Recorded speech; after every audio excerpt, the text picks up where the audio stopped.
Good morning.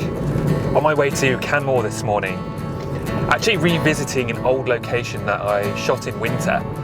If you've seen any of the videos on my channel, you may have seen back in December, I came out here to try and find some open water. And we came across a little stream that leads into the Three Sisters in Canmore. And I thought that would be a great location to revisit in summer. So here I am. The thing is, last time I was here, I was with my friend Will.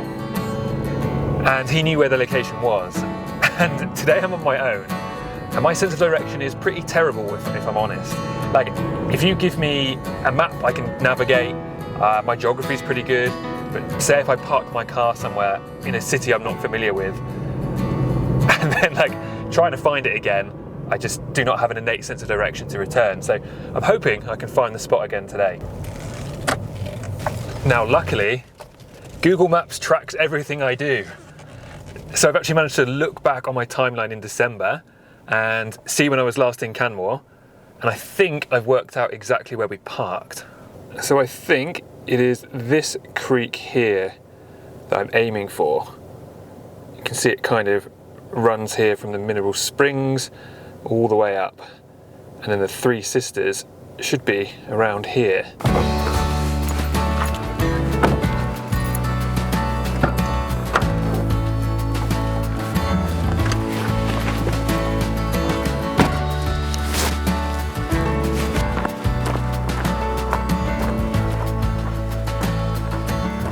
Like I mentioned before, last time I came here was in December, so there was a lot of snow on the ground. Everything's looking a little bit different now, obviously, but I think the path is a little bit easier to follow.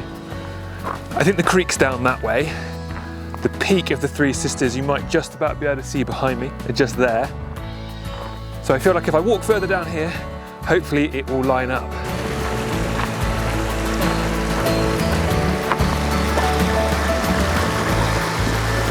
Now, this is definitely the spot we were at in winter. And I think it is the spot I've been looking for the last couple of years as well. And as you can see behind me here, the stream isn't all that big, but it does run into the Three Sisters just behind that. So the key here is there's some really nice little cascading falls, but they are tiny. So I need to find a composition where I can get really, really low and really close towards that kind of running water, and hopefully get the mountains in the background and that running water in the foreground and do a bit of a focus stack.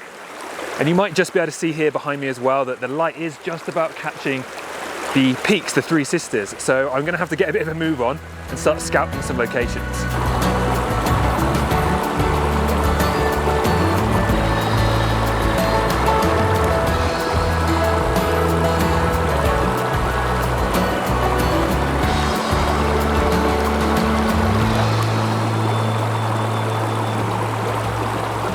So I think I found probably the best spot on the river at the moment. You can see here I've got a little bit of a cascade that's maybe a little bit higher than some of the others. So hopefully that will make a really nice foreground. I had to sacrifice my feet a little bit and just stand in the river and get wet. It is summer, so it's going to get pretty hot later, so hopefully that'll be all right. But anyway, I'm going to focus stack. So I'm going to focus on the flowing water in the foreground and then the mountain in the background. And then I will combine those together to see if I can get kind of sharpness from front to back.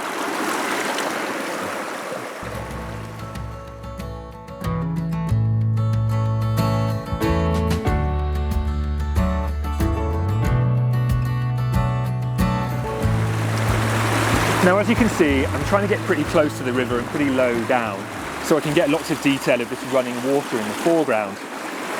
And at the moment I'm using about a 16mm lens. And if I get nice and close, you can see I've got loads of detail here in the front, but the mountains in the background do look quite small. So I'm trying a few different things. I'm trying wider and closer, and then also coming back a little bit and zooming in a bit more to make the compression work and make those mountains look a little bit larger in the background. And I mean, that's the kind of thing with a very wide angle lens, is it does have this habit of kind of distorting perspective a little bit, and it can make mountains appear very, very small, especially if you are trying to get in the foreground a bit too much as well. So this might actually be a really good opportunity for what would be a kind of a perspective blend. And that would be zooming in a bit and getting a picture of the mountains, and then zooming out and making sure I capture all of that foreground as well, and then combining those two images to make the mountains kind of look a bit larger. And in all honesty, that's probably more realistic to what I'm seeing with my own eyes. Like the way my brain processes this and my eyes see it, I can see the mountains are large, and also I can see all the detail here. So even though a lot of people might not like the idea of that, I think in all honesty it counteracts the distortion of a wide angle lens and gives a more true to life look. Now this shot is a combination of two perspectives.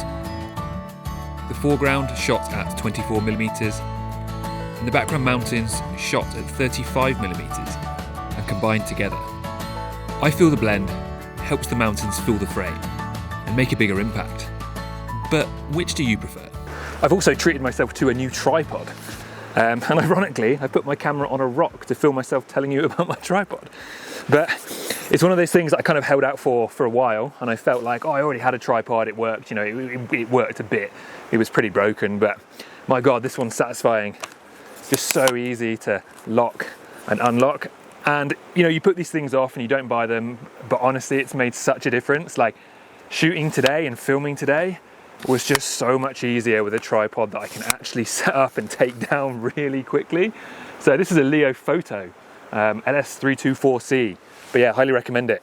It's working really well so far, and it's meaning that I'm filming more and actually taking more images because I'm not just giving up because my tripod's falling to pieces every time I open it. But yeah, we'll see how it goes today. So I'd be interested to know what you think of those images. Like I found that a really difficult location to shoot actually, just because of the really close foreground and the faraway mountains. And to be honest, I'm not sure how happy I am with the end results. I probably prefer the images from winter actually, even though I kind of scouted this in winter thinking it would be a summer location. But let me know what you think about perspective blending as well. Is that kind of cheating? Is enlarging the mountains more than they looked on the wide angle camera cheating? But I don't know, in my eyes it kind of actually makes it look a little bit more true to life. So is using a wide angle lens cheating to make stuff look smaller or bigger? Who knows? But let me know in the comments below. But once again, thank you so much for watching. I'm actually about to go on some trips to Portugal and to the UK, and I've got a few plans of places I'm going to photograph and videos I'm going to make. So be sure to subscribe if you want to see that. And then I'll be back in the Rockies for fall and obviously that incredible autumn colour. But hopefully I will see you on the next one.